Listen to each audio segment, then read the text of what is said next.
bat. So he hits the double. He comes in and talks to the team doctors, and they go, well, pick up a bat and we'll figure it out.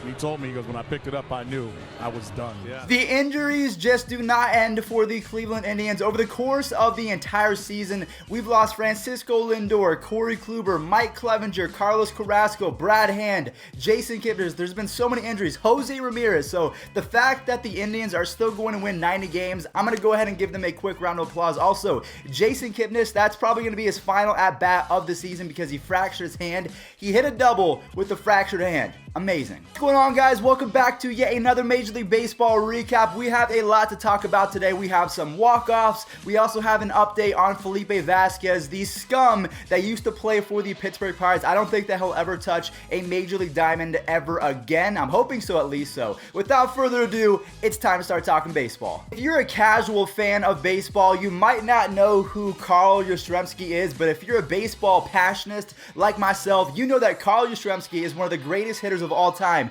and he has a grandson that plays for the San Francisco Giants. He's actually in the running right now for Rookie of the Year in the National League. He's not going to win it, but the fact that his first game in Fenway Park, where his granddaddy was known to hit bombs, it's just one of those things where you cannot write the script any better. This is almost a fairy tale, a movie script. So yeah, Carl Yastrzemski's grandson hitting a home run in his former home ballpark to give the Giants the win for the most part. What an amazing game. Does high into center field. It is out of here. Unbelievable. High drive. Center field. Bradley back at the wall. He makes the catch. Solano. The Red Sox tried their best to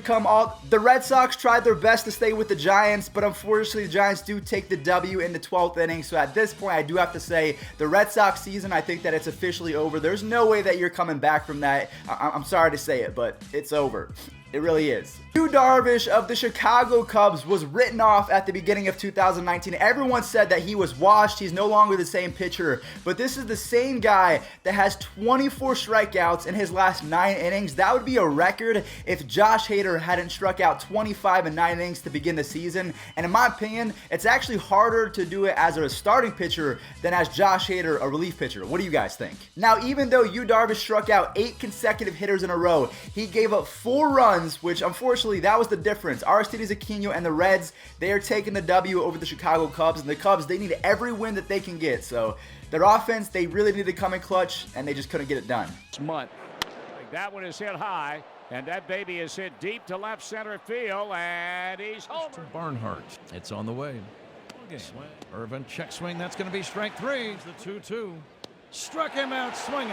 8 straight. Strike for strike 3, and this one. Take a look at this picture right now, ladies and gentlemen. This is the postseason outlook for 2019 going forward. Not only is the NL Central a bit crazy because the Cubs lost and the Brewers won, we're also going to talk about the Indians, how they're now a half game back. The wild card is going to be something that we have to pay attention to every single video, so make sure you guys subscribe and like the video if you are liking this series, because baseball, it's not going anywhere anytime soon. 482 feet, man, Miguel Sano is a straight man. He hit this baseball almost 490 feet, which is absolutely crazy. He is one of the few players in baseball where anytime that he steps into the batter's box, I feel like he can hit a 500-foot home run. The Chicago White Sox tried their absolute best. I thought that they were actually going to win this game because they had a 2-run lead in the final inning, but of course the Twins, they work some magic and they win on a walk-off hit by pitch. First time up. There it goes. For the first time in history, one major league team has 5 30 home run hitters.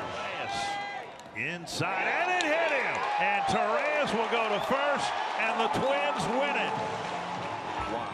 Gleyber Torres is having a monster 2019. He hit his 38th home run yesterday, and he is so close to a 900 OPS. And if you guys forgot, the guy is just 22 years old, so you can pretty much call him a kid in terms of Major League Baseball. Also, Cameron Maybin, he hit a single or even a double, but he pimped it because he for sure thought it was going to be a 450-foot home run. And then one more note from this game, Dellin Betances, he was fighting to get back healthy this season. He tore his Achilles walking off the mound. So the Yankees, they're getting Giancarlo back, but then they lose Dellin Betances. It's just, they can't catch a break. No score. 3-2, cut out, 2-away. And Swing and a miss for Torres, second and third. Drills one. Deep left center. It is high. It is far. The Pirates get blanked by the Mariners the day that Felipe Vazquez is charged with his child endangerment and all that different stuff. Now, quick little update. Back in 2017, Felipe Vazquez drove an hour to go meet a 13-year-old child, got denied, and then literally drove straight to the game where he would pitch. So Felipe Vazquez, again, I've said this before in today's video and yesterday's video, he needs to be banned. I'm over it. Even MLB The Show removed him from the game. So good on them. The Pirates, I think they deserve to get shut out, even though they didn't really have anything to do with it. I don't know. I feel like it was deserved. Gordon. That's drilled deep to right. And the Mariners have a 3-0 lead. The 1-1. Swing and this is blasted out to left field. This has carry and ride. First pitch to shed line. Look at this.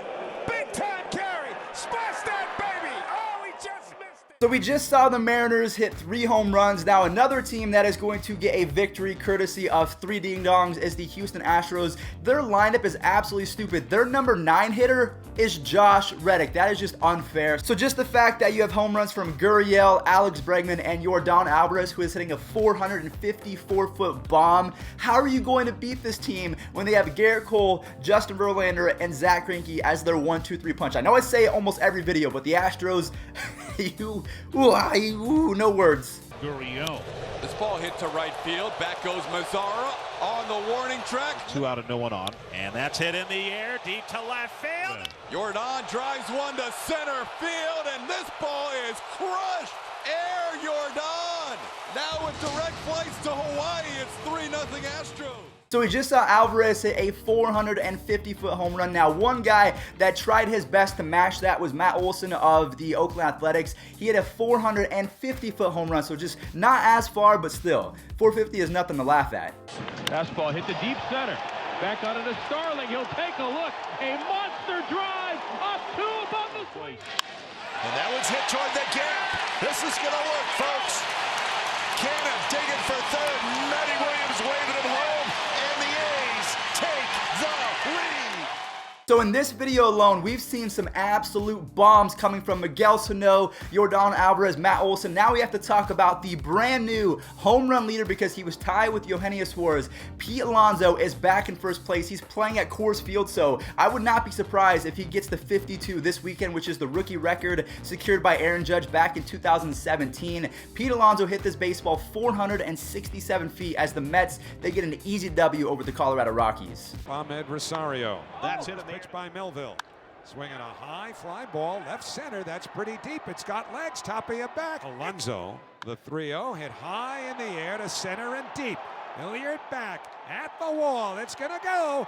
Number 48 for Pete Alonso. This next game is going to be so much fun to talk about because we have the Blue Jays versus the Orioles. Cavan Biggio, the rookie second baseman for the Toronto Blue Jays, he just hit for the cycle. And if you guys don't know, Cavan Biggio, his father is a Hall of Famer who also hit for the cycle. So the fact that you have father and son going for the cycle, it's just one of those things that when I have a kid, I know that I didn't make Major League Baseball, but I'm hoping that my son or daughter, whatever their profession is, that they become really good to the point where they're making history. So Cavan Biggio, I have to tip my cap because the cycle, it is not easy to do. Home run, 3rd inning, number 14. He's had a double, a single. He is a triple shy of the cycle in this ball game with a 3 for 4. Swinging a drive towards the gap in left center field. It's hit well. Going back is Mason, and he can't. Racing towards third. He's on his way to third base, and he becomes the 3rd player in franchise. Also, guys, one more side note from his performance. Cavan Biggio drove in 4 runs, and he also had 2 stolen bases. So he is now 13 for 13 on the season. He's not that great in terms of batting average. I believe that he's hitting 230, and he also has about a 770 OPS. But if he continues to rake, I think he's almost hitting 400 in the last 14 games. I fully believe that Cavan Biggio is going to make some all-star teams. Maybe he's not going to be a perennial all-star, but he's going to be a really, really good player going forward. I am so happy that the schedule is working out this way. The Cleveland Indians, we just had a tough series against the Minnesota Twins. Now we get to kind of ease into the harder matchups against the Red Sox. I think we're facing the Red Sox pretty soon. We get to face the Detroit Tigers right now, as the Indians are now a half game back of the Rays in the AL wildcard. I almost don't want to talk about the wildcard in the American League because I don't want to jinx it, but here we go. The Indians, really easy win yesterday. Stretch. That ball's hammered. Deep left field. That baby is gone to to Souvenir City in the third baseman. Swing and a weak fly ball to right. Twisting foul towards the seats. And 6-2. Swung on, chopped wide of third in the hole. Base hit left field. 7-2 Indians. Dallas Keuchel has been untouchable over the last month, maybe month and a half of 2019, but yesterday he gave up 5 runs in the 4th inning against the Philadelphia Phillies. The Phillies, they're still trying their best to play good baseball. They're trying to save their dignity. I'm not sure if it's going to be enough, but at least they're playing good baseball. Also, Vince Velazquez, he was pretty good. I almost picked him up for fantasy, but I chose not to because the Braves, they usually score a lot of runs, which they kind of did. They scored 4 runs, but luckily the Phillies, they scored 5 and gave him the W. Out to right field. Going back on it is Joyce. It is gone! An opposite field home run for Rhys Hoskins. Second. That one's lined deep to left field. It is gone! Off the second deck, Perella. Padres versus the Brewers game was kind of boring because there were only 8 hits total, but the fact that Mike Moustakas was able to hit a home run as well as Lorenzo Cain, the fact that they only had 4 hits total for the Milwaukee Brewers, 2 of them were home runs, that's really all that matters. That contributed nicely. Here's Cain, center field, got it well. This is way back. Strom. And he sends that one high and deep, flips the bat, and watches it fly out of here. 2-1 Milwaukee. Hit some monster home runs. The Brewers have now won 11 of their last 12 games, so they are in the thick of things if we're talking about the National League wild card. Now, 2 teams that I want to talk about right now, they had some players go off in terms of RBIs. We had Corey Seager with a 4 RBI day against I think they were playing the Tampa Bay Rays, so the Rays lost. So again, I've already said it before, they're only a half game ahead of the Indians, so they have to keep playing well. And then second, we have Miguel Rojas, the shortstop for the Arizona Diamondbacks. He had 6 RBIs, so 10 RBIs between 2 total players. That's pretty good. Not do more. Smacks the 2-1 to left. Now backing up his fan, and it's over his head. Seager into left center field. It drops in for a base hit. Pham. Ground ball to third. Picked up by Muncy. Flips to first. The dot. Bounced up the middle. Vargas smothers it. 1-2. That is a fair ball down the left field line. Dean will score. Walker will score. Birdie coming around third. 2-pitch coming. Of course. Base hit left field. That's going to score 2 more. Alright guys, well that is going to do it for today's Major League Baseball recap. If you're going to any baseball games, make sure that you guys use code Fuzzy on SeatGeek to save $20 off. The last thing that we're going to talk about is what happened in baseball on this day in history. So September 18th, let's go ahead and take a look. The first one is going to be brought to you by our guy King Oof. If you guys want to partake, all you have to do is do research for the day after today's video. Go ahead and let me know what happened on September 19th in baseball history. Because the first one is King Oof. Back in 1848 on September 18th, they changed the rules for baseball that first basemen, they could actually tag first base and making an out as opposed to actually having to physically tag the runner. So that was a big time rule change that is still in effect to this day. On September 18, 2007, Mike Mussina joined Elite Company by having 16 consecutive seasons of 10 plus wins. And then after that, this one's going to come from me. Greg Maddux passed Cy Young with his 13th win in 20 consecutive seasons. So Mike Mussina, you thought it was really good. Greg Maddux just went up to him with 13 plus wins in 20 consecutive seasons. Absolutely amazing. So if you guys enjoyed today's video, make sure you slap a like on this one and subscribe. Thank you guys all so much for watching. I will catch you guys tomorrow for another Major League Baseball recap. Peace out.